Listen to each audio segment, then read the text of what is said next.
كل نفس ذائقة الموت وإنما توفون أجوركم يوم القيامة فمن زحزح عن النار وأدخل الجنة فقد فاز. بسم الله الرحمن الرحيم. وعد الله لا يخلف الله وعده ولكن أكثر الناس لا يعلمون. يعلمون ظاهرا من الحياة الدنيا وهم عن الآخرة هم غافلون.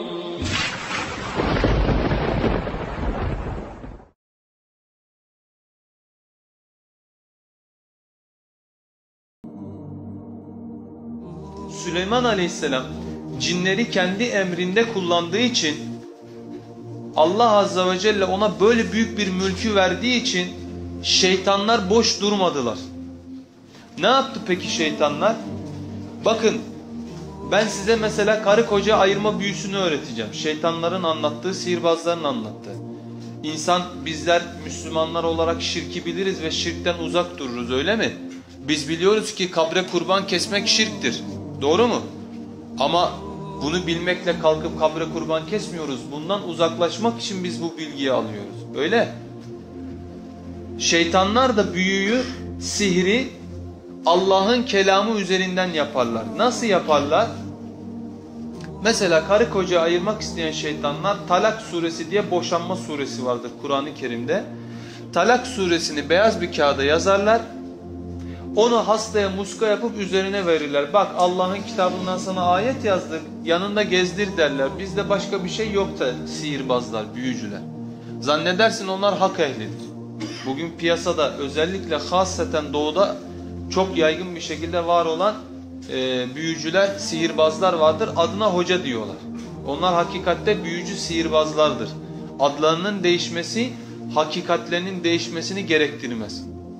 İkinci bir kağıda da Talak suresini yazıp onu götürür büyücü, necasetin, dışkının içerisine batırır Allah'ın sözlerini ve iblis onlara sihirde yardım eder, şeytan. Allah'a ne zaman küfreder, ne zaman iblisi razı eder, Allah'ı gazaplandırırsa cinler de sihirde onlara ne yaparlar? Yardım ederler. Allah'ın kelamından sihir yapma usulü bu asırda kendine Müslüman diyen şarlatanların ortaya çıkardığı yeni bir şey değildi. Onlardan önce çok ama çok uzun seneler önce Yahudiler Kabaleist denir. Mesela bugünkü ismiyle meşhurdur. Şunlar Kabaleistler derler. Kabaleist sihirbazın İbranice adıdır. Kabaleist sihirbazın İbranice adıdır. Bugün dünyanın en meşhur Kabaleistleri özellikle filmler, yapımlar, buna benzer eşyalar üzerinde bazı büyüler ve sihirler yaparlar. Bu onların binlerce sene önceden gelen bir adetleridir. Süleyman Aleyhisselam öldüğü zaman tahtının altına kendi kitabelerini, Allah'ın ona vahyettiği ayeti kerimelerin yazılı olduğu kitabeleri tahtının altına defnetti, gömdü. Orada sakladı ve gizledi. İstemedi başkalarının eline geçsin. O satırların arasında boşluklar vardı. Bugün Kur'an'da olduğu gibi.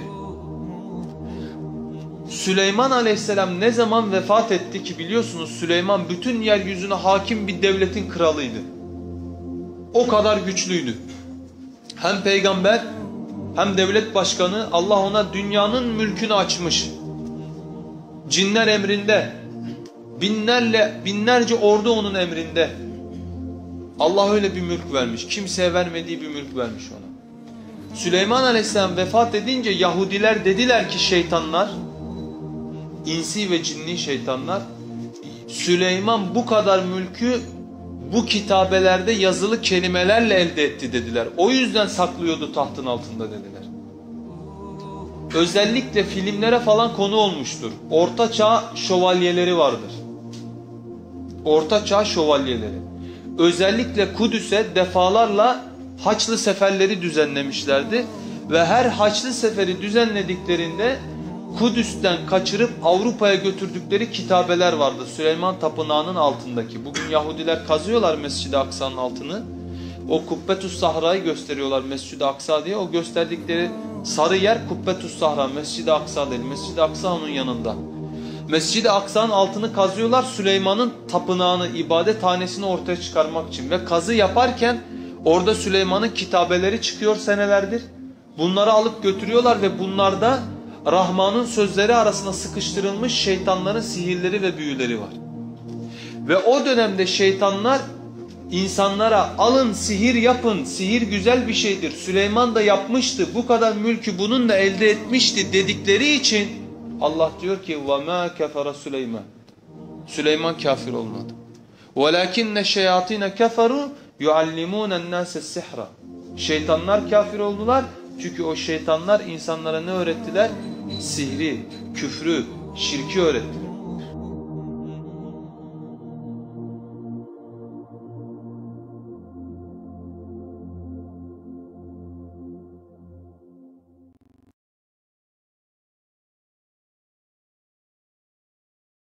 Of that cave, and then they are going to be sitting for such a prolonged period of time, lighting the candles and beginning to mention the name of the shaitan, call upon the shaitan and invite the shaitan to come to their presence. So they begin by lighting the candles and by sitting in the circle and by reciting their words, but not words of the remembrance of Allah, but words of the remembrance of the shaitan. And instead of playing you the whole thing, because the time is very short, what we will do is just forward it slightly to see what this person is doing. So they're sat in a state of, they would sit in with the upper part of their body exposed, and they would begin to mention the name of the shaitan and to call upon the shaitan. And they would usually be asked to relieve themselves in the same circle that they sit in and to sit in their own filth. That's one. But that's the lightest one. I thought I'd test your, your stomach first of all. That's the lightest one. Now let's go and have a look at what magicians do with the Quran. This one is horrible to see, but it doesn't contain anything particularly horrible in terms of, something gory or something like that. This is a public sewer. It's full of, waste and excrement. And they're trying to fish out something from the public sewer. And we're going to keep going. And the Shaykh, he climbs down into it, and this is what they pulled out of the public sewer.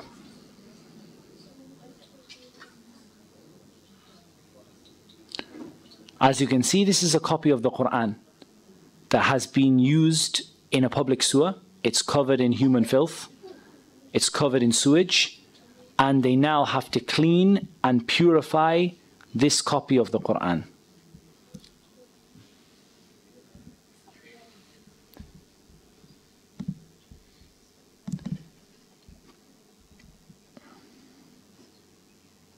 Just in case you thought that was a one-off, we'll show you another video. This one has 51 copies of the Mus'haf that have been disgraced by the magicians.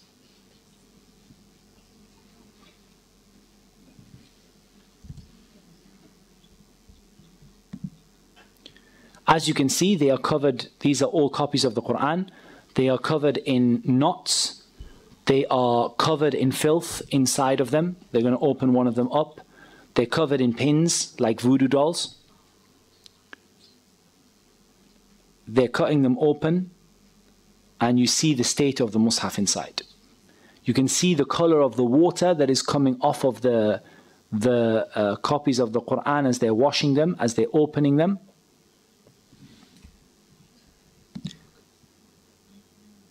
And they're washing them with rose water, and they're washing them with perfume in order to remove the excrement that was on them. And they were found in a toilet, in a public sewer.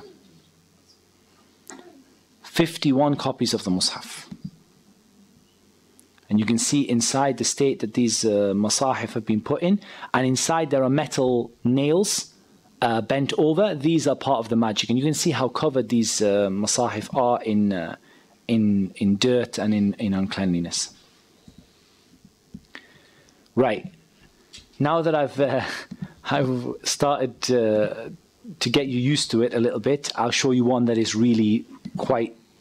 I would suggest if you don't... this is not a nice one at all.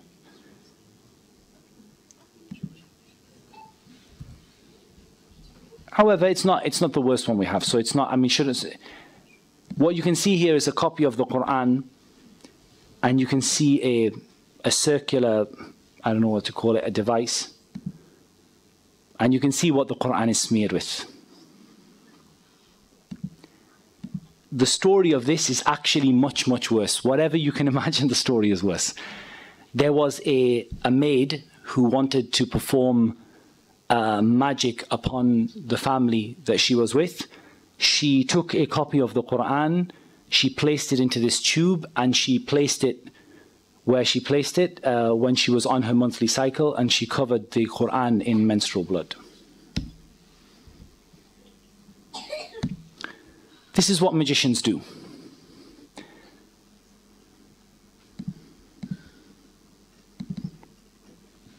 Here we're going to see another magician. And this magician is going to show how he's been caught. And part of them being caught is they ask them to show what it was that they were doing without letting them make shirk. They don't let them call upon the shaitan, but they just let them show the idea of what they were doing in order to expose them in front of the people. So the first thing you see is that this man is wearing, I won't forget, that this man is wearing red from head to toe. He's wearing red from head to toe because the Prophet ﷺ forbade a man from wearing red from head to toe. He lights his incense that is done deliberately to bring the shaitan. It's a kind of incense that's well associated with the shaitan. And he begins to perfume a whip, and he starts to whip himself. This might remind you of some people.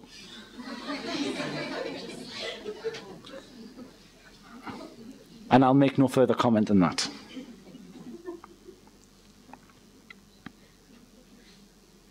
But he doesn't do this for Ashura. He does this every single day of the week.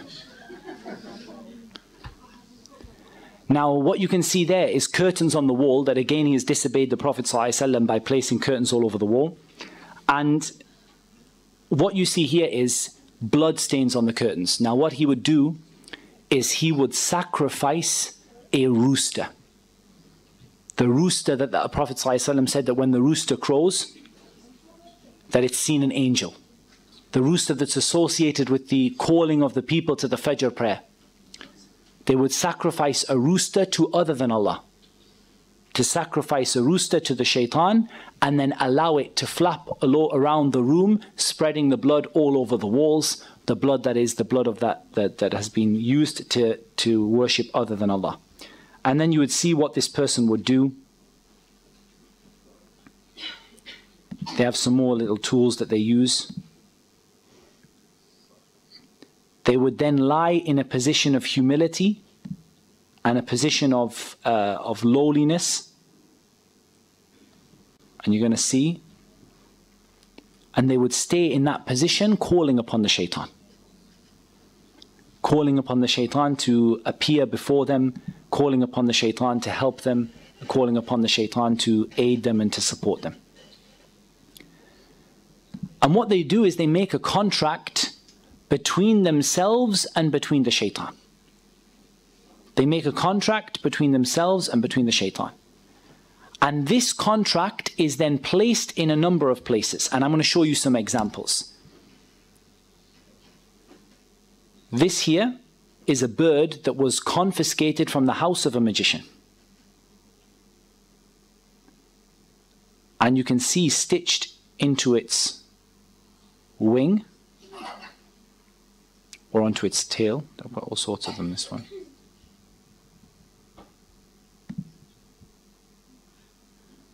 That stitched onto its wing, you have either a written piece of paper with the magic written on it, or you have various strings and threads that have been blown, the magic has been blown over them. I think the other one is a little clearer, so I'll put the other one on. So this is another bird that was confiscated from the house of a magician. And you can see very, very clearly there that it has stitched into its wing a contract that is written between the magician and between the shaitan.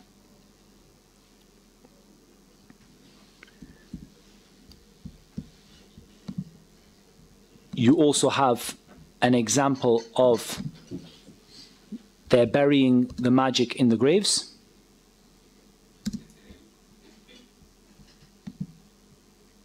So they go out to a grave and they dig inside the grave. They've caught a magician, or they've been informed by a magician as to where the magic is hidden. And you're going to see that they bring out from the grave. They've been told what side of the grave to look at, and they bring out usually a plastic bag, and the bag has various magical items in it. You can see there that you have the letters and the symbols that we're going to talk about tomorrow, and you're going to learn about all about what those symbols and letters mean.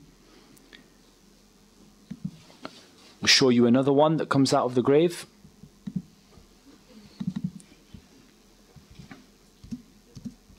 This is right in the base of the grave, in the middle of the night. They call them out because they've heard that there's some magic buried there. And they keep on digging and digging. And eventually they take out this pouch.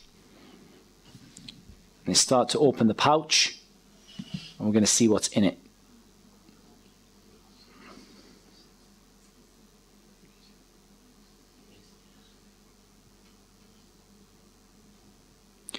That looks like somebody's vest. Inside you have an egg which is painted or coloured red, may well be blood, and has a number of needles stuck into it. You have a tissue, a man's tissue. You have a lemon. You have the head of an animal that was sacrificed to other than Allah.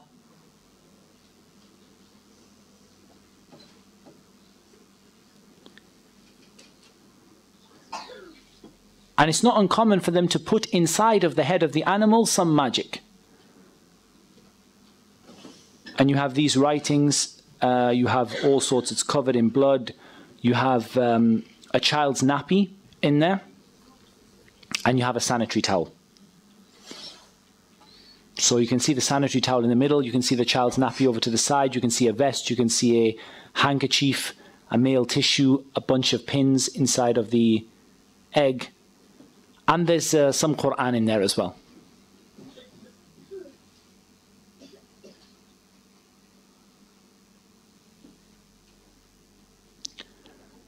And we're going to count the number of pins. You can see in there that there are 7 pins.